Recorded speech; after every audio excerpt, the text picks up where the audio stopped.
एक लहानपणीचे मित्र आहेत आणि त्यांनी माझा प्रवास तर पूर्ण बघितलेला आहे. मी नेहमी हे सांगत असतो की आपण हुकुमशाही विरुद्ध जेव्हा असतो तेव्हा हुकुमशाही म्हणजे काय हे समजून घेण्याची गरज असते. न्याय आणि अन्याय काय आहे हे समजून घेण्याची गरज असते. या सोलापूर नगरीने अनेक महत्वाचे नेते खासदार म्हणून निवडून दिले. खासदार दमानी, खासदार अप्पासाहेब काळाजी आणि अनेक वर्ष ज्यांनी प्रतिनिधित्व केलं ते सुशीलकुमार शिंदे साहेब. आणि आता तुम्ही बघता की काय स्थिती झालेली आहे सोलापूरची. एक भगवे कपडे घातलेला माणूस तुम्ही निवडून दिला. आडा मास्तर यांनी इथलं प्रतिनिधित्व केलेलं आहे आमदार म्हणून आणि आता रणजिताई शिंदे जे नेतृत्व करत आहेत. आम्हाला नेहमी हे वाटते निर्भय बनवतर्फे की शिक्षण महत्वाचं आहे असं नाही. शिकलेलाच माणूस आमदार खासदार असला पाहिजे असं आवश्यक नाही. पण विवेक बुद्धी जागृत असलेला, लोकांप्रती कणव असलेला संवेदनशील माणूस हा नेता असला पाहिजे. आपण भारतीय लोकांनी बिंडोक लोकांना निवडून देण्याचा काही ठेका घेतलेला.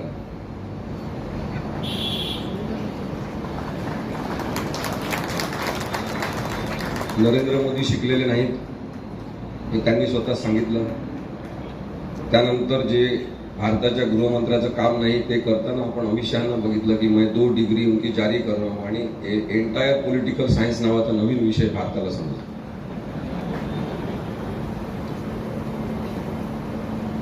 एकदा आम्ही बसलो होतो विश्वंभर, मी आणि पुण्याला सॅटर्डे क्लब असतो सर, पण तिथे बरेचदा सॅटर्डे क्लबमध्ये सुशीलकुमार शिंदे साहेब आले.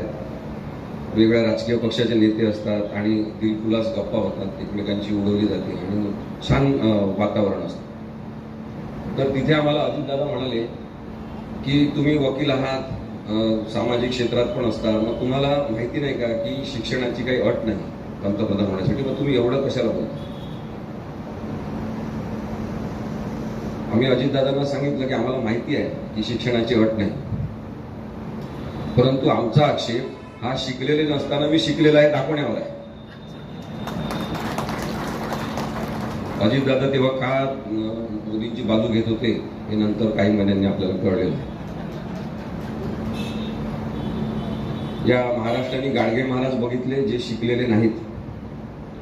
अत्यंत विवेकनिष्ठ माणूस, सामान्य प्रतिभा, खूप बलवान असलेला माणूस संत गाडगे महाराज या महाराष्ट्राने बघितला, जे त्यांच्या वागणुकीतून काहीतरी सांगण्याचा आणि संदेश देण्याचा प्रयत्न करताना माणसांना सत्सद विवेक बुद्धी प्रेरित करण्याचा प्रयत्न करत होते. आणि आज त्याच भारतामध्ये दररोज 10 ते 15 खोटं बोलणार नरेंद्र मोदी नावाचा अशिक्षित अडाणी माणूस आपण पंतप्रधान म्हणून बसवले. आपलं दुर्दैव आहे.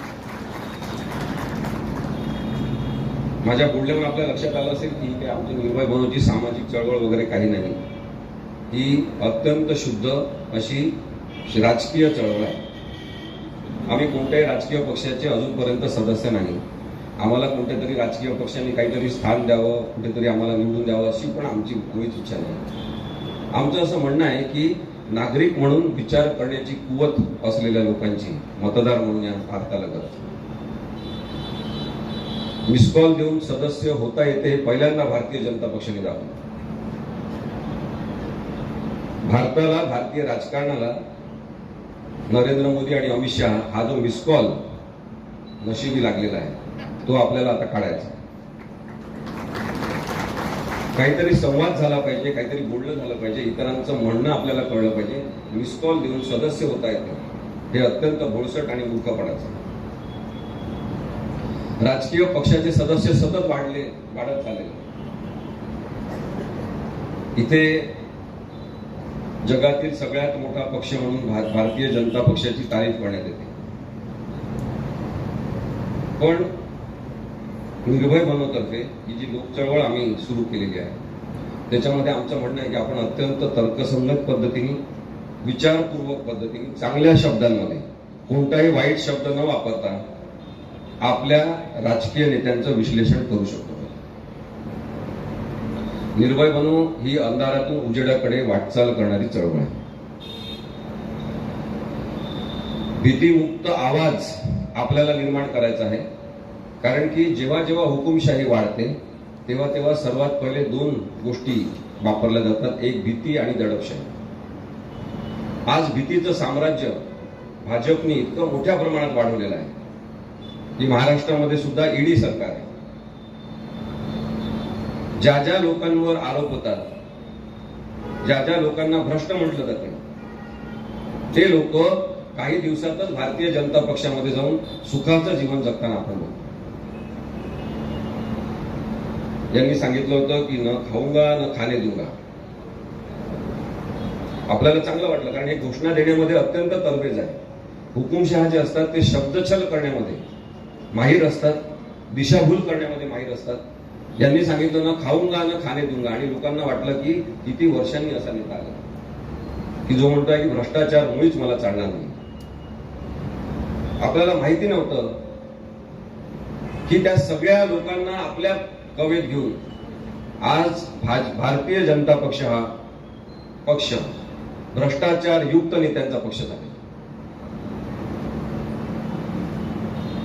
मोदींना आपण विरोध करतो तेव्हा बरेचदा मोदींना निवडून देण्याचे निकष काय असा आपल्याला प्रश्न पडतो.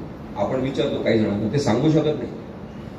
मग अशा सरांनी जे वाक्य सांगितलं डॉक्टर आंबेडकरांचं ते महत्वाचं आहे की या देशामध्ये जेव्हा एखादा असा नेता निर्माण होईल आणि जेव्हा अशी जनता तयार होईल की जे एखाद्या नेत्याच्या पायावर लोळण घेईल तेव्हा संविधान धोक्यात आलेलं आहे. असं आपण समजू. डॉक्टर बाबासाहेब आंबेडकरांनी जी चेतावणी दिली होती तीच 2014 पासून प्रत्यक्षात आपण बघू शकतो.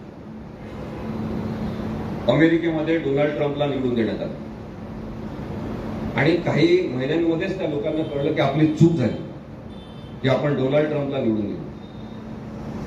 त्यांनी 4 वर्षात ती चूक सुधारली आणि डोनाल्ड ट्रम्पला घरी बसवलं. आपण विकसनशील देश आहोत असं समजू, आपण अंडर डेव्हलप्ड आहे असं समजू, आपले डोके अजून तयार झाले नाहीत असं समजू, त्याच्यामुळे आपल्याला दुप्पट कालावधी लागेल असं सुद्धा समजू. आता 2024 मध्ये ही चूक सुधारावी लागेल. मोदी मला न आवडण्याचे कारण काय हे शोधत असताना आपल्याला दिसते की मोदी हा प्रचंड अवैज्ञानिक माणूस आहे. आणि म्हणून मगाशी मी सांगितलं केवळ सुशिक्षित असणं, साक्षर असणं याच्यामध्ये फरक आहे. मोदींना निवडून देण्याचे निकष आपण शोधत असताना दिसते की तो अवैज्ञानिक माणूस आहे, ज्यांनी राष्ट्रीय सायन्स काँग्रेसमध्ये, नॅशनल सायन्स काँग्रेसमध्ये सांगितलं की आमच्या इथेच भारतामध्ये प्लास्टिक सर्जरीचा शोध लागला. मोठे मोठे शास्त्रज्ञ बसलेले असतात आणि हा माणूस धडधडीत खोटं बोलतो आणि ते लोक बेंच वाजवतात. ही जी दयनीय अवस्था भारताची झालेली आहे वैचारिक दृष्टिकोनातून, ही कधीतरी इरॅडिकेट करण्याची गरज आहे. आणि म्हणून अवैज्ञानिक अशा या माणसाला प्रश्न विचारणं गरजेचं आहे. जेव्हा त्यांनी सांगितलं तेव्हा काही जणांनी, शास्त्रज्ञांनीच लेख लिहिले, त्यांनी प्रश्न विचारला की प्लास्टिक सर्जरी जर आपल्या इथेच तयार झाली तर मग ते मुंडकं पडलं होतं तेच लावायचं होतं, एक हत्ती कशाला मारला.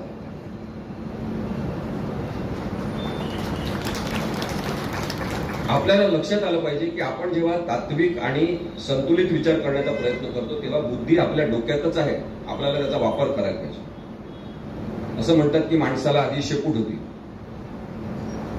नंतर ही शेपूट अनावश्यक असल्यामुळे नष्ट होत गेली, काही अवयव नष्ट होत गेले, त्याचा उपयोग नसल्यामुळे आज भारतीय जनता पक्षाने असं वातावरण भारतभर निर्माण केलेलं आहे की बुद्धी नावाचा अवयव आपल्याला आहे हे विसरूनच जातील काही दिवसांनी लोक. आणि म्हणून चिंताजनक परिस्थिती आहे.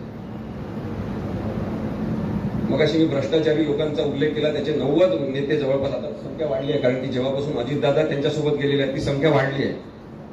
साधारणतः 150 लोक असतील महाराष्ट्रातले जे भ्रष्ट आहेत. महाराष्ट्रातल्या लोकांना माहिती आहे की ते भ्रष्ट आहेत, पण ते भारतीय जनता पक्षामध्ये. कृपा शंकर सिंग हे काँग्रेसचे नेते, त्यांच्यावर खूप गरळ ओकली गेली कारण की ते भ्रष्ट आहेत. नितीश राणे, अर्जुन खोतकर, शिवेंद्र राजे भोसले, नारायण राणे, हर्षवर्धन पाटील, छगन भुजबळ, विजय गावित, भावना गवळी असे जवळपास 150 नावं आहेत, ज्यांना भाजपने भ्रष्ट असूनही आपल्यासोबत घेतलेला आहे. महाराष्ट्रामधली परिस्थिती अशी आहे, तुम्ही भ्रष्टाचारी असाल तर एक तर भाजपमध्ये जा किंवा एकनाथ शिंदे सोबत. याचा आपल्याला वाईट वाटलं पाहिजे असं आम्हाला वाटतं. व्यावसायिक लोक, व्यापारी लोक आधीपासूनच सरकार सोबत काम करायचे, लायसनिंग ऑफिसर त्यांचे असायचे, ते सरकार सोबत विकासाच्या योजना आखायच्या, त्याच्यामध्ये कोणतेही वाईट नाही. पण पंतप्रधानांना पाळणारे व्यापारी नरेंद्र मोदींनी तयार केले आणि राहुल गांधी सांगतात ते बरोबर आहे. अदानीचा सगळा पैसा नरेंद्र मोदींचा आणि म्हणून या भ्रष्ट माणसाबद्दल आपण बोललं पाहिजे. अत्यंत नाटकी आणि नौटंकी असलेली यांची सगळी व्यक्तिमत्व शैली आपण बघितली तर आपल्याला दिसते की पंतप्रधान पदाचा सातत्याने अपमान करणारा माणूस आहे. इलेक्ट्रोल बॉन्ड्स मध्ये जो घोटाळा झालेला आहे त्याच्यामध्ये कदाचित न्यायालयांमधील काही न्यायाधीश सुद्धा सहभागी आहेत अशी शंका आपल्याला आहे. त्यांनी सांगितलं सुप्रीम कोर्टाने की इलेक्ट्रोल बॉन्ड बद्दलचा डेटा द्या आम्हाला, पण तो सरकारने त्यांना दिला नाही. अपारदर्शकता आणि गंभीर असंतुलन अशा पद्धतीने सरकार सुरू आहे. माझी तब्येत आज जरा बरी आहे, ताप पण आहे, पण आमच्यावर जो काल पुण्यामध्ये हमला झाला परवा, त्याच्यामध्ये काही नवीन नाही. आम्ही ते पहिल्यांदा अनुभवलं की एका गाडीत आपण बसलेलो आणि लोक बॉनेटवर चढतात, टपावर चढतात, शाई फेकतात, अंडे फोडतात, त्यानंतर काचा फोडण्याचा प्रयत्न करतात आणि मागून फायटर मारून काच फोडतात, त्यातून काठ्या घुसवतात आणि जखमी करण्याचा दुसऱ्यांना प्रयत्न करतात. आणि दुर्दैवाची गोष्ट असते की याच्यामध्ये पोलीस सहभागी आहेत. काँग्रेसनी किंवा काँग्रेसमध्ये सुद्धा काही लोक भ्रष्टाचारी होते, आपल्याला माहिती आहे. काँग्रेस विरुद्ध आम्ही अनेकदा बोललेलो आहे. विश्वंभर, मी असेल, निखिल वागळेंनी जेव्हा आजचा सवाल सुरू केला तेव्हा आम्ही काँग्रेसच्या कामाचं विश्लेषण करताना त्यांना विरोध केलेला आहे. राष्ट्रवादी काँग्रेसला विरोध केलेला आहे. शिवसेना मूळची जी आहे बाळासाहेब ठाकरे असतानाची तेव्हा सुद्धा त्याचं विश्लेषण करून त्याला विरोध केलेला आहे. पण या लोकांनी कधी आमच्यावर हमले केले नाही, कारण की लोकशाहीचं तत्व त्यांच्यामध्ये जिवंत होतं. आज भारतीय जनता पक्ष, त्यांचे नेते इतके असंतुलित आहेत की त्यांना आपलं विश्लेषणच मान्य नाही. त्यामुळे हा आमच्यावरचा हमला नाही. आपण पाहिलेला आहे महाराष्ट्रामध्ये अराजक माजलेला आहे की पोलीस स्टेशनमध्ये जाऊन कोणीतरी कुणाला मारू शकतो.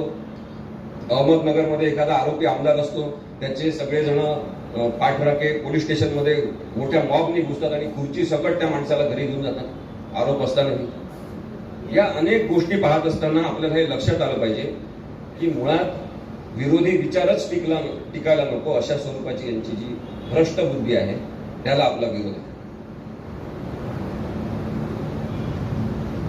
भारतीय जनता पक्ष आज साधारणतः 2000 कोटी रुपयांची रोख रक्कम असलेला पक्ष आहे आणि 6,000 कोटी रुपयाची संपत्ती, स्थावर मालमत्ता म्हणून यांच्याजवळ खरंच एक ताकदवान पक्ष आहे. पण या पैशाच्या आधारे, ताकदीच्या आधारे विरोधी मत असणारे माणसं आणि छोटे छोटे राजकीय पक्षच टिकू नये अशा पद्धतीने जे राजकारण होत आहे त्याला आपला प्रचंड विरोध असला पाहिजे. मला अनेक जण म्हणतात तुम्ही वकील आहे, तुम्ही कशात राजकीय बोलता, तुम्ही कोर्टात बोला. या लोकांना त्रास याचा होतो की आपण सोप्या शब्दात काहीतरी सांगतो. सध्या सोप्या शब्दात सांगणाऱ्या लोकांवर मोठं संकट आहे. मग वकील असलेल्या माणसांनी राजकारणाबद्दल बोलू नये का? भारतीय राजकारणाला वळण देणारे मोठे मोठे वकीलच होऊन गेले स्वातंत्र्य संग्रामाच्या काळापासून. पण आमचं असं म्हणणं आहे की तुम्ही डॉक्टर असा, तुम्ही इंजिनियर असा, तुम्ही लेखक असा, तुम्ही कवी असा, तुम्ही पत्रकार असा, तुम्ही गृहिणी असा, तुम्ही घर उभारणाऱ्या महिला असा, आपल्याला प्रत्येकाला आता राजकारणाबद्दल बोलावं लागेल. 2024 पर्यंत आपण सगळेजण राजकीय व्यक्ती. आपल्या भारतामध्ये वैचारिक जीर्णोद्धाराची जी गरज आहे ती नरेंद्र मोदी आल्यानंतर खूप प्रकर्षाने आपल्या समोर यायला लागली. मंदिरांचे जीर्णोद्धार कोणी करू शकतात, तिथे काही भारतीय जनता पक्षाचा पैसा लागलेला नाहीये. आपले सगळ्यांचे पैसे घेऊन ते मंदिर बनवलेलं आहे. रामाबद्दल बोलायचं नाही, नरेंद्र मोदींबद्दल बोलायचं नाही. का बोलायचं नाही? नरेंद्र मोदींबद्दल का बोलायचं नाही? पंतप्रधान पदाचा अपमान करायचा नाही. मी आपल्याला स्पष्टपणे एक वकील म्हणून सांगतो की नरेंद्र मोदींचं विश्लेषण करण्याचा सगळ्यांना अधिकार आहे. आम्हाला रामाबद्दल, आम्हाला नरेंद्र मोदींबद्दल बोलण्याचा संपूर्ण अधिकार डॉक्टर बाबासाहेब आंबेडकरांनी दिलेला. आपण जेव्हा एखाद्या व्यक्तीचं विश्लेषण करतो तेव्हा आपण त्याचा अपमान करत नाही, त्या पदावर बसून तो त्या पदाचा अपमान करत असल्यामुळे आपली टीका त्यांच्यावर. सतत भावनिक राजकारण हे करत असतात. इथे पण ते कोणीतरी कोणते राजा काय त्यांचं नाव, राजा टी राजा, कोण आहे टी राजा, कशासाठी सोलापूरमध्ये येतो? नितेश राणेने आपला मतदारसंघ सांभाळावा. सगळीकडे महाराष्ट्रात फिरून हा माणूस विषारी वातावरण का करतो? जाती आणि धर्मांध कीड लावायची आणि त्याच्या भरोश्यावर राजकारण करायचं, हे षडयंत्र आपण सगळ्यांनी ओळखलं पाहिजे. भावनिक राजकारणाचे यांचे अनेक उदाहरणं देता येतील. मध्ये यांनी विषय काढला की आम्ही ते लंडनहून वाघनखे आणणार अल्बर्ट व्हिक्टोरिया म्युझियम मधून. मी लंडनला होतो आता मागच्या 4 महिन्यापूर्वी, 2 महिन्यापूर्वी, आणि मी अल्बर्ट व्हिक्टोरिया म्युझियम मध्ये गेलो. तिथल्या अधिकाऱ्यांना विचारले की मला याच्याबद्दलचे कागदपत्र पाहायचे आहे, ते मला तुम्ही दाखवा. मी तिथे काचात जिथे हे वाघनखे ठेवले होते तिथे जाऊन एक व्हिडिओ केला.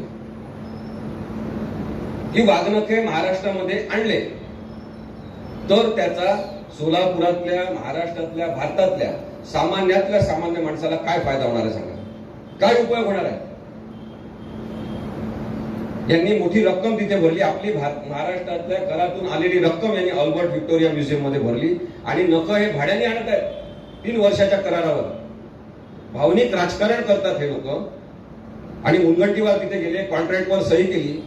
त्यांनी मला कॉन्ट्रॅक्टची कॉपी दिली नाही, पण मी जेव्हा हा व्हिडिओ केला तेव्हा यांना फार वाईट वाटलं मुनगंटीवारांना. त्यांनी अत्यंत अश्लाघ्य आणि चुकीच्या भाषेमध्ये माझ्यावर टीका केली. माझं स्पष्ट सांगणं आहे, आव्हान आहे सुधीर मुनगंटीवार यांना की जर तुमच्यामध्ये काही खोट नसेल तर जो कॉन्ट्रॅक्ट केलेला आहे ना तो तुम्ही जाहीर करा. अल्बर्ट व्हिक्टोरिया म्युझियम सोबत वाघनखे यांच्या बद्दल जो कॉन्ट्रॅक्ट केलाय तो जाहीर करा. यांनी अल्बर्ट व्हिक्टोरिया म्युझियमनी अजूनही नक्क दिले नाही, कारण की त्यांना माहिती झालं की हे ट्रकमध्ये ते ठेवणार, काचाचा ट्रक तयार करणार आणि त्याच्यामधला हा वाघनखे सगळीकडे महाराष्ट्रात फिरवणार. त्यांनी सांगितलं की असं चालणार नाही, एक कोणतं तरी ठिकाण आम्हाला सांगा, लोकेशन सांगा, पत्ता द्या, त्याच ठिकाणी ते वाघनखे ठेवायचे. त्याच्यामुळे आता याची पंचायत झाली. बरं, इतिहास संशोधकांनी सांगितलं की हे काही वाघनखे शिवाजी महाराजांनी वापरलेले नाही. छत्रपती शिवाजी महाराजांचा जो गैरवापर मोठ्या प्रमाणामध्ये सातत्याने हे करत आहेत त्याला आपण विरोध केला पाहिजे. मी विचार करत होतो की डॉक्टर आंबेडकर, छत्रपती शिवाजी महाराज यांच्या नेतृत्वाबद्दल, कर्तृत्वाबद्दल अत्यंत निर्भयपणे ज्यांनी तेव्हा मुघलांविरुद्ध लढाई दिली, विषमतेचा लढा ज्यांनी इथे उभारला आणि सगळ्यात पहिले पाण्याचा सत्याग्रह इथे केला ते डॉक्टर आंबेडकर. मला असं वाटते की आज जर छत्रपती शिवाजी महाराज असते तर आमच्या निर्भयपणाचे ते सेनापती राहिले असते. आणि म्हणून सामान्यातल्या सामान्य माणसांनी निर्भय बनवण्यामध्ये सहभागी झालं पाहिजे. एक कर्कश आणि दिखाऊ नेतृत्व महाराष्ट्रामध्ये सुद्धा जन्माला आला. कांठाया बसवणाऱ्या आवाजात सतत बोलायचं, आणि त्यांचं नाव आहे देवेंद्र फडणवीस. यांनी जी बेकायदेशीर ती बाराखडी तयार केलेली आहे की कोणताही पक्ष येऊ द्या, आम्ही पैशाच्या जोरावर, ईडीच्या जोरावर, सीबीआयच्या जोरावर फोडू शकतो तो पक्ष आणि पक्षाच्या पक्ष पळून नेऊ शकतो. देवेंद्र फडणवीस यांच्या अकाउंटमध्ये या राजकारणाचं एक मोठं पातक जमा झालेलं आहे आणि त्याचं उत्तर देवेंद्र फडणवीस यांना द्यावं लागेल. एवढंच नाही तर देवेंद्र फडणवीस यांचं पुढचं राजकीय भवितव्य अत्यंत अंधाधुंद होतं. इतक्या वाईट पद्धतीने राजकारण. जेव्हा अनिल देशमुख आम्हाला भेटले, ज्यांच्यावर 1000 कोटी रुपयाचा त्यांनी आरोप ठेवला होता, 100 कोटी रुपयाचा, 1000 कोटीवाले दुसरे, मी त्यांचं पण सांगतो, 100 कोटी रुपयाचा यांनी भ्रष्टाचार केला असं सांगितलं. त्यांना जेलमध्ये ठेवलं. मुद्दामून त्यांना देवेंद्र फडणवीसनी कसाबला ज्या बरॅकमध्ये ठेवलं होतं त्या बरॅकमध्ये ठेवलं. त्यांनी आम्हाला सांगितलं की मुद्दाम असे लाईट्स लावून ठेवले की या माणसाच्या डोळ्याला, डोक्याला त्रास झाला पाहिजे, झोपायला नको. ही क्रूरता आहे, हीनता आहे. तुम्ही तुमच्या पदाचा असा गैरवापर करत असाल तर ते आम्हाला अमान्य आहे.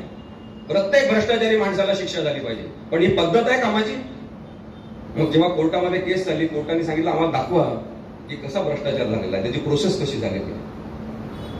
तर 100 कोटी पैकी यांनी केवळ 1.71 एवढाच यांनी घोटाळा दाखवू शकले. आणि सुप्रीम कोर्टाने त्यांना, हायकोर्टाने त्यांना शेवटी जामीन मंजूर केला आणि 1 वर्षांनी हा माणूस बाहेर आला. मग आम्ही एक तक्रार केली. रत्नाकर गुट्टे नावाचा एक आमदार आहे बीड जिल्ह्यात, गंगाखेडचा, परभणी, राम खाडे म्हणून तिथले कार्यकर्ते आहेत, त्यांनी माझ्याकडे ते आले. आम्ही सगळा अभ्यास केला आणि ईडीकडे तक्रार केली की 1000 कोटी रुपयाचा घोटाळा या रत्नाकर गुट्टेंनी कसा केलेला आहे. अजूनही रत्नाकर गुट्टे याला अटक झाली नाही, पोलिसांनी कोणती चौकशी केली नाही. जेव्हा हायकोर्टात आम्हाला जावं लागलं, औरंगाबाद हायकोर्टात, तेव्हा त्याच्यावर FIR दाखल करण्याच्या सूचना मिळाल्या, पण FIR दाखल करूनही त्याला अटक नाही. ईडी कोणती चौकशी करत. एकनाथ खडसे यांच्या विरुद्धची केस मी चालवत होतो, खरं म्हणजे अंजली दमानिया यांच्यावर, आणि त्याच्यामध्ये आम्ही भ्रष्टाचार आहे हे दाखवून दिलं. पण मला वाईट याचं वाटते की 2016 मध्ये जो भ्रष्टाचार झाला त्याच्याबद्दल तेव्हाच कडक कारवाई करायला पाहिजे होती. पण सातत्याने क्लोजर रिपोर्ट सबमिट करण्यात आले. हा गुन्हाच काहीच नाही आहे, याच्यामध्ये काही तथ्यच नाही, अशा प्रकारचे अहवाल कोर्टामध्ये देण्यात आले. आम्हाला ते चॅलेंज करावं लागले कंटाळून. आणि मी आपल्याला हे सांगतो की भाजपच्याच काही लोकांनी मला नंतर कागदपत्र सुद्धा आणलं. कंटाळून शेवटी एकनाथ खडसे यांनी पक्ष सोडला आणि राष्ट्रवादीमध्ये प्रवेश केला. ज्या क्षणी त्यांनी राष्ट्रवादीमध्ये प्रवेश केला त्यांच्या मागे ईडी लावण्यात आली. आपण हा प्रश्न विचारायचा की सामान्य नागरिक म्हणून की 2016 मध्ये जो घोटाळा झालेला आहे त्याच्याबद्दल तुम्ही राष्ट्रवादी काँग्रेसमध्ये ते 2021 मध्ये प्रवेश करतात किंवा 2019 मध्ये, त्यावेळेस ईडी का लावली. एकासाठी एक कायदा आणि दुसऱ्यासाठी दुसरा कायदा, अशा प्रकारचं अन्यायाचं राज्य नरेंद्र मोदी, अमित शहा आणि देवेंद्र फडणवीस यांनी काम केलं. भारताचे मतदार नेहमी कुणाला पाडायचं असं ठरवून मतदान करत असतात आणि त्यामुळे ते कुणाला निवडून द्यायचं असं म्हणून करत नाही, खरं म्हणजे कुणाला पाडायचं असाच विचार करतात. आम्ही निर्भय बनवतर्फे हे सांगण्यासाठी तो उभा की भाजपला 2024च्या निवडणुकीमध्ये पाडायचं.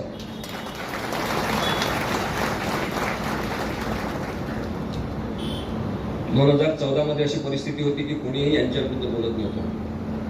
समाजात परिवर्तन का होत नाही, गरिबांमध्ये हिंमत नाही, वृत्तपत्र माध्यमांना फुरसत नाही आणि श्रीमंतांना जरूरत नाही, असं वातावरण जे 2014 मध्ये होतं ते आता बदललेलं आहे. मी आपल्याला हे सांगू शकतो, आमच्या 50 सभा निर्भय बनवच्या झालेल्या. महाराष्ट्रामध्ये प्रचंड वातावरण बदललेलं आहे आणि लोकांनी ठरवलेलं आहे की या खोटारड्या लोकांना आता स्थान द्यायचं नाही. एकनाथ शिंदे आणि त्यांच्यासोबत पळून गेलेल्यांची तर दुरावस्था होणार आहे. काही जण त्या पैशाच्या भरोश्यावर त्यांच्यातले 4-5 जण निवडून येतील. भाजपनी हे डोकंदुखी उडवलेली आहे, कारण काँग्रेस मुक्त भारत ही हिंसक घोषणा नरेंद्र मोदींनी दिली होती. आमचं तेव्हा सुद्धा म्हणणं होतं की काँग्रेस मुक्त भारत ही हिंसक आणि बेकायदेशीर असंवैधानिक घोषणा आहे. भारतीय संविधानानुसार प्रत्येकाला मतस्वातंत्र्य आहे, संघटना स्वातंत्र्य आहे, पक्ष स्थापन करण्याचं स्वातंत्र्य आहे. इथे काँग्रेस राहायला पाहिजे, वंचित बहुजन आघाडी राहिली पाहिजे, इथे शिवसेना ओरिजिनल राहिली पाहिजे, राष्ट्रवादी ओरिजिनल राहिली पाहिजे आणि त्याचबरोबर भाजप सुद्धा राहायला पाहिजे, हे भारतीय संविधान सांगतं. आणि त्यामुळे अत्यंत मूर्खपणाचं आहे की काँग्रेस मुक्त भारत असला पाहिजे. खरं काँग्रेस मुक्त भारत ही घोषणा यांची खूप डीप पद्धतीने खोल जाऊन आपण विचार केली, खोलात जाऊन, तर आपल्याला दिसेल की यांना विरोधी पक्ष मुक्त भारत पाहिजे, यांना खेळाडू मुक्त खेळ पाहिजे, यांना प्रश्नमुक्त पत्रकार आणि माध्यम पाहिजे. आणि म्हणून जेव्हा 3-3 कायदे सादर केले जातात संसदेमध्ये, महत्वाचे काही बिलं पारित केली जातात संसदेमध्ये कोणीतरी घुसतो, जे यांनी फार हुशारकी मारून आणि मोठी छाती टोकून यांनी मोठं संसद भवन बांधलं असं सांगितलं. त्याच्या सुरक्षेचे प्रश्न जेव्हा विचारले जातात की ते कसे लोक घुसले अश्रूधूर घेऊन, तेव्हा 150 तब्बल खासदारांना निलंबित करण्याचा इतिहास सुद्धा नरेंद्र मोदींच्या नावावर. आणि आपण हे लक्षात घेतलं पाहिजे की हुकुमशाही आता आपल्याला बदलायची आहे. गरीब, शेतकरी, मध्यमवर्गीय यांनी सगळ्यांनी ठरवलेलं आहे. वृत्तपत्र माध्यमांबद्दल आपल्याला मुद्दाम बोलायला पाहिजे की सगळे वृत्तपत्र माध्यम विकल्या गेलेले नाहीत, त्यांचे मालक विकल्या गेलेले. आज तालुका पातळीवर आणि जिल्हा पातळीवरचे पत्रकार सजग आहेत, जागृत आहेत आणि त्यांच्यामुळेच लोकशाही जिवंत राहणार. यांचे ते बावनकुळे म्हणतात पत्रकारांना ढाब्यावर न्या. का ढाब्यावर का न्या? तुमचं पोट भरलं नाही? अदानींना सांगितलं, अंबानींना सांगितलं, एक एक चॅनल विकत घेतलं, न्यूजपेपर सगळे आपल्या मालकीचे केले. आज महाराष्ट्रामध्ये अशी परिस्थिती आहे की त्याला ते मुंबईतले पत्रकार लष्करी देवेंद्र असं म्हणतात त्या पत्रकारांच्या गँगला, जे देवेंद्र फडणवीसने आपल्या मिठीस बांधून ठेवलेले. काही पत्रकार हे एकनाथ शिंदेनी आपल्यासोबत बांधून ठेवले की आमच्याच बातम्या द्यायच्या आणि आम्हाला हिरो करायचं. पत्रकारांची भूमिका ते काही प्रमाणात जरी विसरलेले असतील तरी ग्रामीण भागातले पत्रकार अजूनही सजग आहेत आणि त्यामुळे बावनकुळेंना काळजी आहे. ते म्हणतात की यांना ढाब्यावर न्या. म्हणून मी इथे स्वागत करतो जे ढाब्यावर न जाता इथे कार्यक्रमाला आलेले आहेत. फुकट आणि मोफत काहीतरी देणार याचा आविर्भाव नरेंद्र मोदींना इतका आहे की तुम्ही तुमच्या घरातले पैसे देताय का? प्रत्येक वेळेस सगळीकडे नरेंद्र मोदींचे फोटो. मीपणाचा टेंबा मिरवणारा हा माणूस आपल्याला सगळीकडे विमानतळावर दिसतो, रेल्वे स्टेशनवर दिसतो. रेल्वे स्टेशनवर मागे सेल्फीचे काहीतरी त्यांनी पॉइंट तयार केले, त्याच्यावर करोडो रुपये खर्च करून टाकले. एवढंच नाही तर संडास बाथरूमवर सुद्धा हा माणूस आपल्याला दिसतो. हा किळसवाणा प्रकार आहे आणि ज्याला मीची बाधा झाली असते, मी दररोज मी दिसलो पाहिजे, त्यांना मानसिक प्रॉब्लेम आहे. मी आपल्याला सांगतो हे आत्मकेंद्रित व्यक्तिमत्व आहे आणि हे स्वतःच यांच्या अहंकारामुळे भारतीय जनता पक्ष बुडवणार आहे. आम्हाला काही कार्यक्रमांमध्ये सांगण्यात येते की नितीन गडकरींबद्दल बोलू नका, तुम्ही मोदींबद्दल, शहांबद्दल बोलले चालेल, असं संघाचे नेते सांगतात. भारतीय जनता पक्षाचे काही नेते सांगतात. कारण की ते कंटाळलेले आहेत. त्यांना वाटते की तुमच्यामुळे का होईना, हे पडले तर बरं आहे, आम्ही मग गडकरींना. जे राजकारण सुरू आहे ते आपण समजून घेतलं पाहिजे. फुकट आपल्याला काहीतरी देऊन जी सवय लावली जात आहे त्याच्यावर मला एक गोष्ट आठवते की उंदीर पिंजऱ्यात बसून मरतो, पिंजऱ्यात घुसतो आणि मरतो. कारण मोफत आणि फुकट भाकरी दिली जाते. ती का दिली जाते त्याला कळत नाही, म्हणून तो पिंजऱ्यात घुसतो. आपण तशा पिंजऱ्यात आता घुसायचं नाही. आपलेच पैसे आहे नरेंद्र मोदी जवळ, अमित शहा जवळ, ते आपल्यावर खर्च करत असतील तर ते आपल्यावर उपकार करत नाही. उलट त्या देण्याची जाहिरात जे करतात तो व्यर्थ उधळपट्टी द्या. यांनी सगळं विकलं, आपण पाहतो, सगळं विकलं आणि आता यांनी रामाला सुद्धा बाजारात आणून बसवलं. आपला राम हा सत्शील आहे, हा सुवास्य वदन असलेला आहे. आपला राम हा सीतेसोबत असतो, तो पळून गेलेला नसतो. आपला रामासोबत लक्ष्मण असतात, हनुमान असतात, त्याच्यामध्ये पारदर्शकता आहे. सतत असा बॉडी बिल्डर असलेला जो राम यांनी काढलेला आहे, असा धनुष्यबाण असं करून. रामाचं हे आपल्या धर्माची सुसंगत नाही. राम आपल्या सगळ्यांचा आहे आणि त्यामुळे आपण रामाबद्दल बोलणार. विनोबा भावे तर एवढं म्हणाले होते की प्रत्येक श्वासासोबत रामाचं नाव घ्या आणि श्वास सोडताना हरी म्हणा.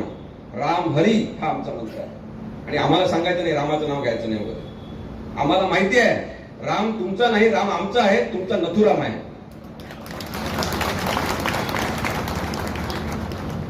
धर्माचा धंदा जो यांनी केलेला आहे, एक मी त्या दिवशी व्हॉट्सअपवर वाचत होतो की धर्म का धंधा था, हर व्यक्ती उसमें अंधा था, जब रोशनी मिली तो पता चला मेरा देश भूका नंगा था. एवढी वाईट परिस्थिती यांनी करून ठेवलेली आहे. आता तरी पण भाजपला हरवणं काही सोपं नाही हे लक्षात घेतलं पाहिजे. भाजपला हरवणं मुळीच सोपं नाही, कारण यांच्याजवळ 4-5 महत्वाच्या ताकद आहेत. त्या ताकद आपण ओळखल्या पाहिजे. हे मी सांगत नाही, प्रशांत किशोर यांनी सांगितलेलं आहे.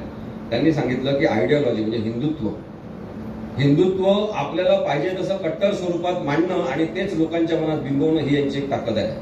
आणि म्हणून इथे ते राजा येतील, कोण आमदार आहेत ते टी राजा, इथे नितेश राणे येतील, ज्यांना कधी त्यांनी अभ्यास केलाय का, वाचन केलाय का काहीच माहित नाही, काहीही बोलत असतात. असे लोक जेव्हा सोलापुरात येतील आणि काही बरळतील, धर्माधर्मामध्ये तेढ निर्माण करणारं वक्तव्य करतील, सगळ्यांनी त्यांच्यावर केसेस दाखल करा. FIR दाखल झाले पाहिजे. प्रत्येक पोलीस स्टेशनला नागरिकांनी जाऊन बसलं पाहिजे. नितेश राणे येणार आहेत असं माहीत झालं तर त्यांना आपल्या सोलापूरच्या सीमेवर चढवा आणि परत पाठवा. मी नितेश राणेची कार्यपद्धती पाहिली आहे. अहमदनगरमध्ये जातात, तिथे विष कालवतात. हिंदू मुस्लिम एकोपा या समाजामध्ये असलेला बिघडवण्याचं काम हे दोघं करत आहेत आणि याच्यासारखे अनेक जण आहेत. मी तुम्हाला मुद्दाम उदाहरण दिले. यांनी एक आणखी एक कीड तयार केली आहे महाराष्ट्रामध्ये. त्याचं नाव आहे तो काय, मनोहर उर्फ संभाजी भिडे.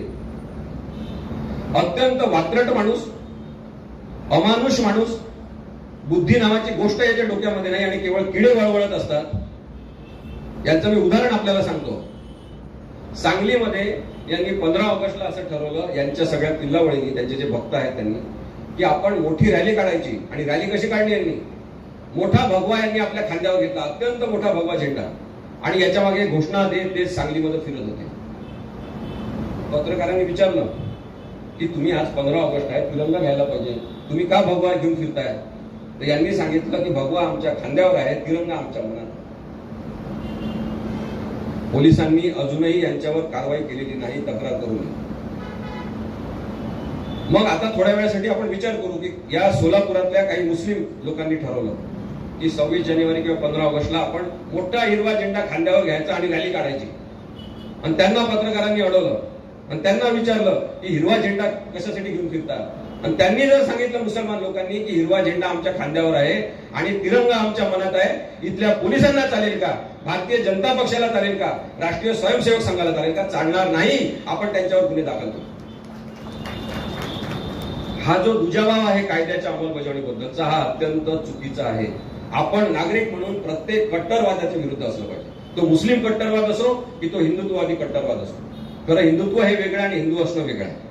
त्याच्याबद्दल सुद्धा विचार केला पाहिजे. धारस्य इति धर्म असं आपण म्हणतो की धारण करतो तो धर्म आहे. माझा धर्म हा माणुसकी प्रधानच असला पाहिजे. आणि म्हणून या सगळ्या आयडियोलॉजिकल बेस हिंदुत्वाचा तयार करणाऱ्या लोकांना ओळखा, त्यांना दूर ठेवा, त्यांना यावेळेस मतदान करू नका. दुसरी यांची ताकद आहे तो हायपर नवराष्ट्रवाद. हायपर नवराष्ट्रवाद म्हणजे काय की एक आपणच काहीतरी राष्ट्रीय, आपणच काहीतरी खूप राष्ट्रावर प्रेम करणारे आहोत असं दाखवायचं. आणि त्याचं उदाहरण मी आपल्याला देतो. नरेंद्र मोदी जेव्हा पंतप्रधान झाले तेव्हा ते संसदेच्या पायऱ्यांच्या तिथे थांबले. संसदेच्या पायरीवर त्यांनी डोकं टेकवलं, नाक घासलं आणि मग संसदेत प्रवेश केला. भारतीय माणसाला अत्यंत प्रफुल्लित झाल्यासारखं म्हटलं की असा एक पंतप्रधान आहे जो संसदेच्या पायरीवर डोकं ठेवून संसदेमध्ये प्रवेश करतोय. आपली दिशाभूल झाली होती मित्रांनो, कारण की महात्मा गांधींना सुद्धा नथुरामनी आधी नमस्कार केला होता, नंतर गोळ्या घातल्या होत्या. यांनी लोकशाहीची हत्या करताना संसदेच्या पायरीवर डोकं ठेवलेलं आहे. आपल्याला हे डोके ओळखता आले पाहिजे, यांच्या डोक्यातली कीड ओळखता आली पाहिजे. आणि म्हणून आम्ही स्पष्टपणे नरेंद्र मोदी आणि अमित शहा यांच्या विरुद्ध, म्हणजे यांच्या प्रवृत्तीच्या विरुद्ध, मी हे पुन्हा एकदा सांगतो की आपण नरेंद्र मोदी आणि अमित शहा व्यक्ती म्हणून यांच्या विरुद्ध नाही, या प्रवृत्ती ज्या आहेत त्यांच्या विरुद्ध आपण आहे. त्या प्रवृत्ती छोट्या मोठ्या प्रमाणात सगळीकडे आपल्याला दिसायला लागल्या असतील तर ते धोकादायक आहे. तिसरी यांची संघटनात्मक ताकद जी आहे, ऑर्गनायझेशनल पॉवर, एक स्ट्रॉंग मसल यांनी ऑर्गनायझेशनचा तयार केलेला आहे. जे आपण पाहिलं राम मंदिरच्या वेळेस ते काय म्हणतात त्याला, पाकिटं तयार करून रामाचा एक फोटो करून आणि सगळ्यांच्या घरी घरोघरी फिरले. प्रत्येक मोहल्ल्यामध्ये यांनी अक्षता वाटल्या. बाबासाहेब आंबेडकरांवर प्रेम करणारे, छत्रपती शिवाजी महाराजांवर प्रेम करणारे सगळ्यांनी विचारायला पाहिजे होते यांना की अरे तांदूळ खाण्यासाठी असतात, तुम्ही असे अक्षता लाल रंग लावून भारतभर वाटता, कुठून आणले एवढे पैसे? आपण त्यांना विचारत नाही. आता सुद्धा प्रश्न विचारण्याची वेळ गेलेली नाही. यांनी थेट लाभार्थी तयार केले. हा यांचा चौथा एक मुद्दा आहे की सरळ आमचे पैसे शेतकऱ्याच्या अकाउंटमध्ये जाणार. माझे मित्र विश्वंभर चौधरी त्याच्याबद्दल आपल्याला सांगतील की तो बोगसपणा कसा. आपण वरीलपैकी समजा काही 3 गोष्टींमध्ये जरी यांना हरवण्याचा प्रयत्न केला तरी सुद्धा हे हरू शकतात. विश्वंभर पण एक त्याचं विश्लेषण मांडेल, माझं पण एक वेगळं विश्लेषण या राजकीय परिस्थितीबद्दल आहे. जर आपण आता उपस्थित असलेल्या आता प्रेझेंट सिच्युएशन मधल्या यांच्या जागा पाहिल्या तर आपल्याला दिसेल की या सगळ्या 543 लोकसभेच्या जागांपैकी 100 जागा भारतामध्ये अशा आहेत, 100 जागा अशा आहेत जिथे भाजपचं नामोनिशान नाही आणि ते निवडून येण्याची शक्यता नाही. अशा 100 जागा. साधारणतः 200 जागा अशा आहेत की जिथे काँग्रेस आणि भारतीय जनता पक्ष यांची थेट लढत आहे, असणार आहे. आणि तरी सुद्धा भाजपचा स्ट्राईक रेट प्रचंड असल्यामुळे साधारणतः 178 जागा या 200 पैकी भारतीय जनता पक्षाला मिळू शकतात अशी परिस्थिती आहे. उरलेल्या 243 पैकी भाजप आणि प्रादेशिक पक्षांची लढत होणार आहे आणि त्यामुळे सध्या नरेंद्र मोदी आणि अमित शहा यांचा डोळा प्रत्येक राज्यातल्या प्रादेशिक पक्षांवर, जे ताकदवान राजकीय पक्ष आहेत प्रादेशिक स्तरावर, त्यांना तोडण्याचं मोठं षडयंत्र यांनी तयार केलेलं आहे. आणि याच्यामध्ये आपण पाहतो की देवेंद्र फडणवीस यांना सोबत घेऊन यांनी ज्या पद्धतीने शिवसेना पक्ष फोडला, कारण ताकदवान प्रादेशिक पक्ष फोडायचा आहे, राष्ट्रवादी पक्ष यांनी फोडला, ती याचीच रणनीती आहे की आपण या प्रादेशिक पक्षांना आता लुळमुळ करून टाकायचं आणि मग जिंकायचं. त्याच्याशिवाय हे जिंकू शकणार नाही. त्यामुळे यांना हरवणं शक्य आहे हे आपण लक्षात घेऊ. महाराष्ट्रात जर महाविकास आघाडी व्यवस्थित चालली, आता वंचित बहुजन विकास यांनी त्याचा सहभाग घेतलेला आहे, पण प्रकाश आंबेडकर हे सतत फ्लक्च्युएशन माइंडमध्ये असतात. जे वंचित बहुजन आघाडीचे इथले नेते असतील, कार्यकर्ते आले असतील या कार्यक्रमाला, त्यांनी प्रकाश आंबेडकरांना यावेळेस जरूर सांगा की आता कोणताही दुसरा निर्णय घ्यायचा नाही, निर्णय बदलायचा नाही. वारंवार निर्णय बदलल्याने जी विश्वासार्हता गमावून बसलेले आहेत ते किंवा आणखी काही राजकीय पक्ष, ती विश्वासार्हता कमावली पाहिजे, कारण की लोकशाहीसाठी हे सगळेजण एकत्र. निर्भय मनोजचा वाढता परिणाम आम्हाला दिसतो की भारतीय जनता पक्षाला मोठा फटका महाराष्ट्रामध्ये बसणार.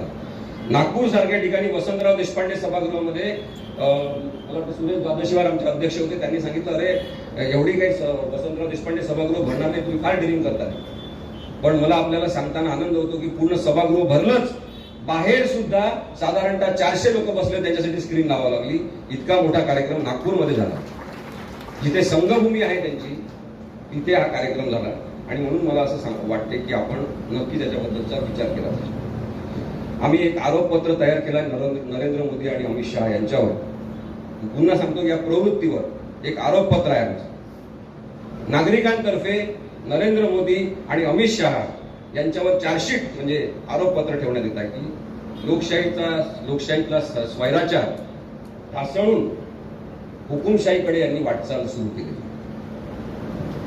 गुन्हेगार, बलात्कारी आणि भ्रष्ट नेत्यांनी भरलेलं राजकारण नरेंद्र मोदी आणि अमित शहा यांनी प्रत्यक्षात अस्तित्वात आणलेला आहे, असा त्यांच्यावर आरोप आहे. यांच्यावर आरोप आहे की यांनी घराणेशाहीचं राजकारण अत्यंत मोठ्या प्रमाणामध्ये आणलेलं आहे. निर्भय मनोजची अशी भूमिका आहे की घराणेशाही असा काही विषय आता नाही. जे आपल्या कर्तृत्वामुळे राजकारणात त्यांना निवडून येतील त्या सगळ्यांना आमचा सपोर्ट आहे, पण तुम्ही निवडक पद्धतीने घराणेशाहीबद्दल बोलायचं नाही. इतरांच्या घराणेशाहीवर आघात करताना भाजप मात्र घराणेशाहीने बरबटून गेलेला पक्ष आहे, असा यांच्यावर आमचा आरोप आहे. आमचा आरोप आहे की यांनी संगीकृत सिनेमे तयार केले आणि विष पसरवण्यासाठी काही अभिनेत्यांना पाळीव अभिनेते म्हणून विकत घेतलं, ज्याच्यामध्ये अक्षय कुमार हा एक माणूस आहे. आणि अत्यंत विकृत खोटारडे सिनेमे यांनी तयार केले.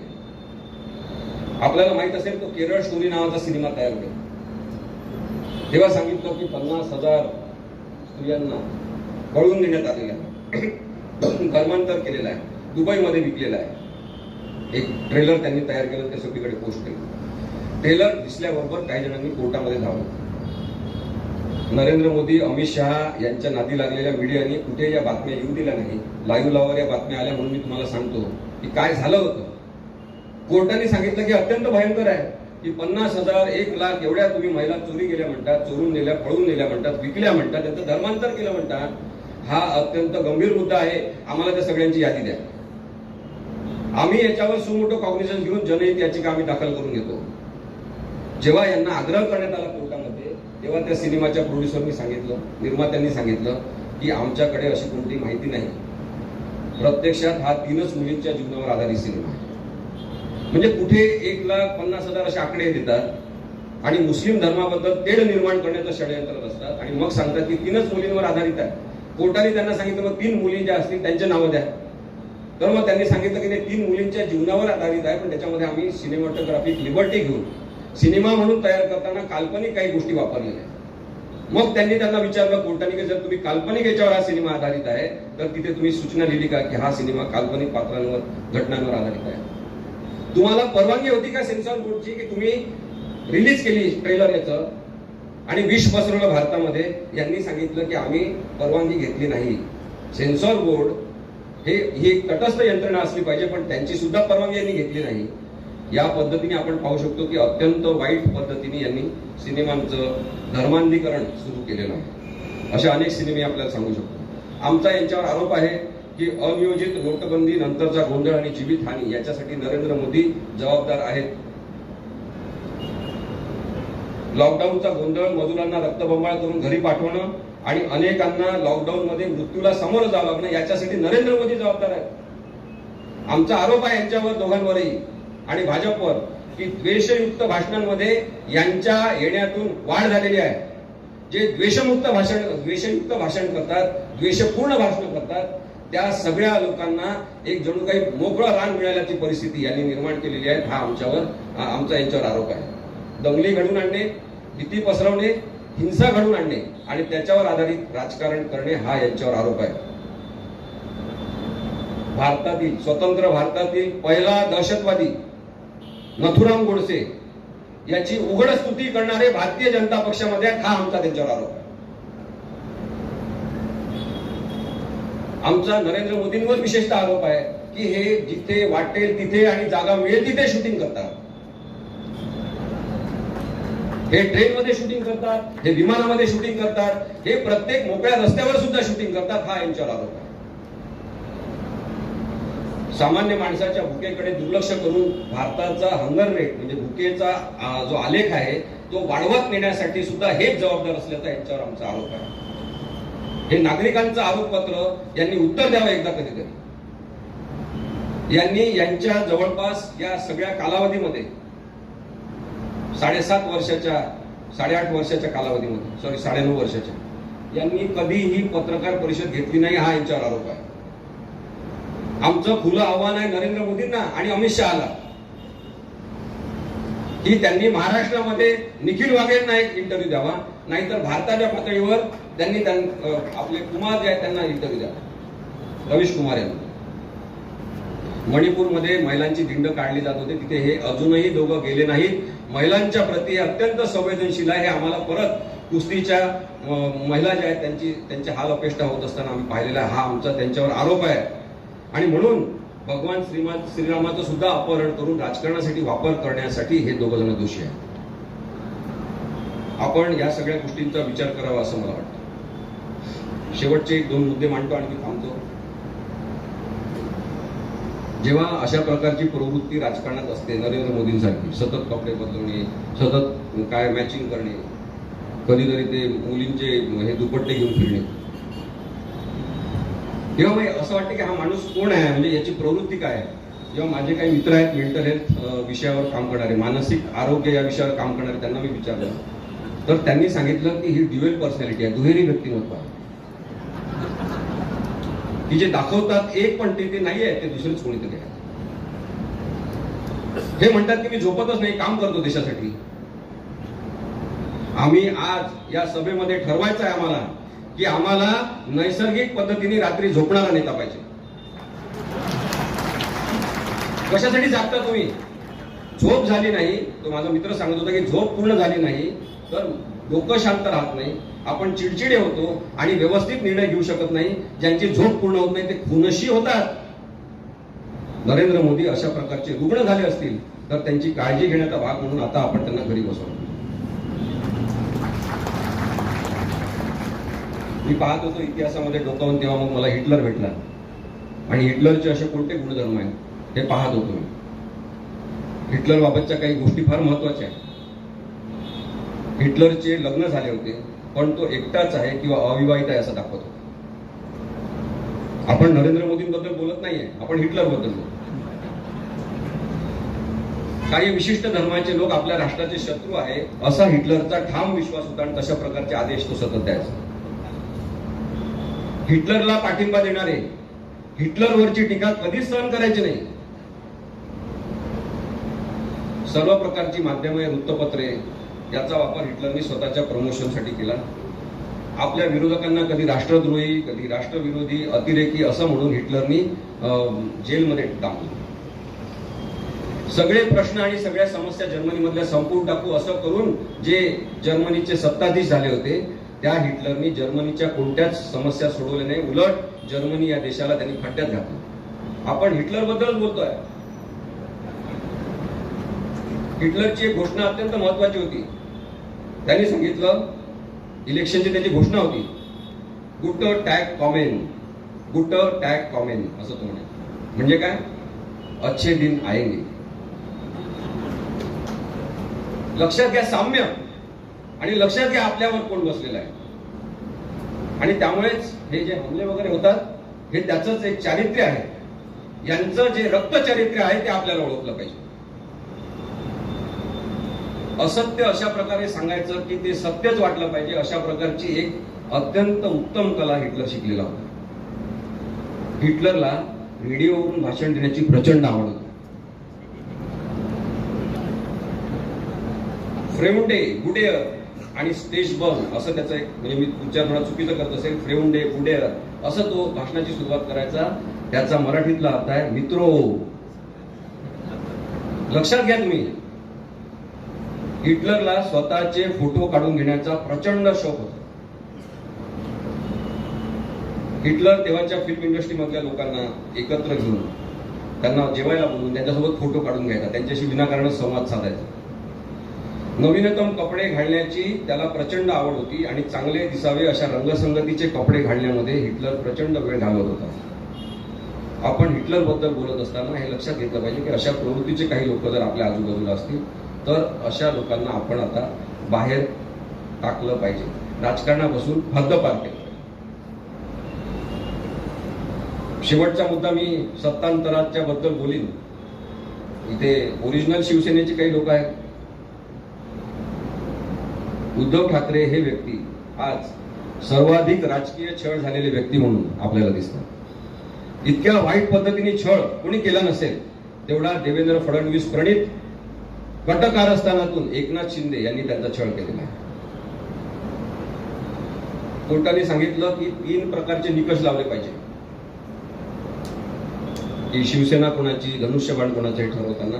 त्यांनी सांगितलं की पार्टीची घटना पाहिली पाहिजे, म्हणजे संविधान पक्षाचं काय आहे, नेतृत्व रचना म्हणजे लिडरशिप स्ट्रक्चर पाहिलं पाहिजे, आणि विधिमंडळातील बहुमत 3ऱ्या नंबरवर तपासलं पाहिजे. परंतु राहुल नार्वेकर यांनी त्यांना सांगण्यावरून, त्यांना कोणीतरी सांगितलं असेल त्या पद्धतीने त्यांनी कामकाज करून एक संभ्रम निर्माण केला की शिवसेनेची घटनाच चुकीची आहे, ती हुकुमशाही आहे, त्याच्यामध्ये बदलच झाला नाही, त्यामुळे उद्धव ठाकरे पक्षाचे कोणीच नाही.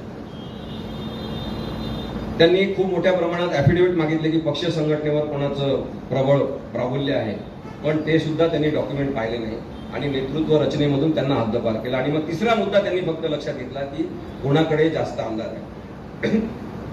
कायद्याच्या दृष्टीने एक लक्षात घेतलं पाहिजे की 5 वर्ष निवडून येणारे आमदार विधिमंडळ पक्षातले हे तात्पुरतं 5 वर्षाचं आयुष्य घेऊन येत असतात, आणि पक्ष संघटना जी असते ती कायमस्वरूपी चिरंतन अशी असते.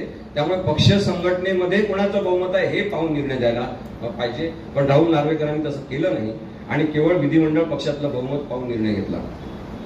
एक अत्यंत गमतीचा भाग मी इथे सगळे पत्रकार पण त्यांनाही सांगतो की त्यांनी या निर्णयामध्ये काय म्हटलेलं आहे की शिवसेनेचे, मूळ शिवसेनेचे लोक पण अपात्र नाही, एकनाथ शिंदेचे लोक सुद्धा अपात्र नाही, कारण की हे पक्षांतर बंदी कायद्यातलं प्रकरणच नाही, हे पक्षांतर्गत वादविवादाचं प्रकरण आहे. राहुल नार्वेकर यांना कोणी हे जजमेंट लिहून दिलं असेल याच्याबद्दलचे संशोधन सुरू आहे. आपण विचार करा, ज्याच्यामध्ये सरन्यायाधीश भारताचे आहेत, 4 महत्वाचे अनुभवी असलेले न्यायाधीश आहेत, आणि त्यांनी 1 वर्ष या केसवर विचार केला, 5.5 महिने कंटिन्युअस हिअरिंग चाललं, आणि कोर्टाने ठरवलं की आम्ही असे मुद्दे ठरवतोय की भरत गोगावलेची नेमणूक बेकायदेशीर आहे, एकनाथ शिंदेना गटनेता म्हणून मान्यता दिली तर बेकायदेशीर आहे. हे सगळं सांगून कोर्टाने असा विचार केला की हे पक्षांतर बंदी कायद्यातलं प्रकरण आहे आणि त्याच्यामुळे परिच्छेद 6 पक्षांतर बंदी कायद्याचा याच्यानुसार राहुल नार्वेकर विधानसभा अध्यक्ष असताना त्यांनी निर्णय घेतला पाहिजे, आणि म्हणून हे प्रकरण त्यांच्याकडे पाठवलं. राहुल नार्वेकर म्हणतात की हे पक्षांतर बंदी कायद्याचं प्रकरणच नाही. मग माझा प्रश्न आहे त्यांना की जर हे पक्षांतर बंदी कायद्याचं प्रकरणच नाही, तुम्ही निर्णय कशाला घेतला? तुम्ही हे प्रकरण जसं सर्वोच्च न्यायालयाकडे परत पाठवून द्यायचं तर तुम्हाला निर्णय घेण्याचाच अधिकार नाही. आणि तरी सुद्धा त्यांनी निर्णय घेतला, आणि आज आपण पाहतो की अत्यंत भ्रष्ट स्वरूपाचं राजकारण करीत देवेंद्र फडणवीस, त्यानंतर अजित दादा आणि एकनाथ शिंदे त्यांची तर खरं लायकी नाही असं माझं म्हणणं आहे मुख्यमंत्री होण्याची. ते आज मुख्यमंत्री झालेले आहेत महाराष्ट्राचे. आपल्याला वाईट वाटलं पाहिजे, वाईट वाटलं पाहिजे आपल्याला की अशा भ्रष्ट मार्गाने कोणाचाही पक्ष फोडू शकतो असं जर प्रस्थापित झालं. भारतामध्ये सर्वत्र असं होईल. राष्ट्रवादी काँग्रेस सोबत जे षडयंत्र समान स्वरूपात निवडणूक आयोगाने केलं, निवडणूक आयोग ही यंत्रणा विकल्या गेलेली आहे. एक माणूस होता, ज्याला विचारलं पत्रकारांनी, तुम्ही दररोज ब्रेकफास्ट मध्ये काय खाता? सर भेटले असतील त्याला, सुशील कुमार शिंदे साहेब. त्यांनी सांगितलं की मी दररोज ब्रेकफास्ट मध्ये एक राजकीय नेता खातो. त्या माणसाचं नाव होतं TN शेषन. एकच माणूस आला आणि त्यांनी निवडणूक आयोगाला ज्या पद्धतीने आकार द्यायचा आणि सुधारणा करायच्या सुधारणा घडवून आणल्या. पण आज आपण पाहतो की नरेंद्र मोदींच्याच अखत्यारीत असलेल्या सगळ्या लोकांना तिथे नेमलेलं आहे. आणि म्हणून मला असं वाटतं की हे सगळे प्रश्न आपण समजून घेणं अत्यंत आवश्यक आहे. यांनी प्रचंड खोटं बोललेलं आहे. जेव्हा इथे कॅमेरा होता तेव्हा यांनी फोटो काढलेले आहेत. डिजिटल कॅमेराच नव्हता भारतामध्ये, डिजिटल कॅमेरा. तेव्हा या नरेंद्र मोदींनी अडवाणीचा त्यांचा फोटो काढला म्हणे. आणि मग ते म्हणतात की मैंने वो ट्रान्समिट कर दिया दिल्ली को ईमेल से, जेव्हा की ईमेलच नव्हता तेव्हा.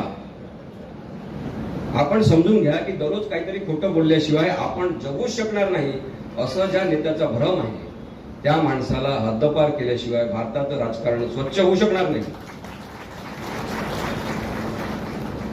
आपण प्रवृत्ती विरुद्ध भांडत असताना एक लक्षात घेतलं पाहिजे की केवळ ही लढाई या भाजप विरुद्ध नाही, तर विविध राजकीय पक्षांमध्ये अशा प्रवृत्तीचे नेते असतील, त्यांनी सुद्धा स्वतःला सुधारलं पाहिजे. त्यांच्याबद्दल सुद्धा आपण बोलू शकलो पाहिजे.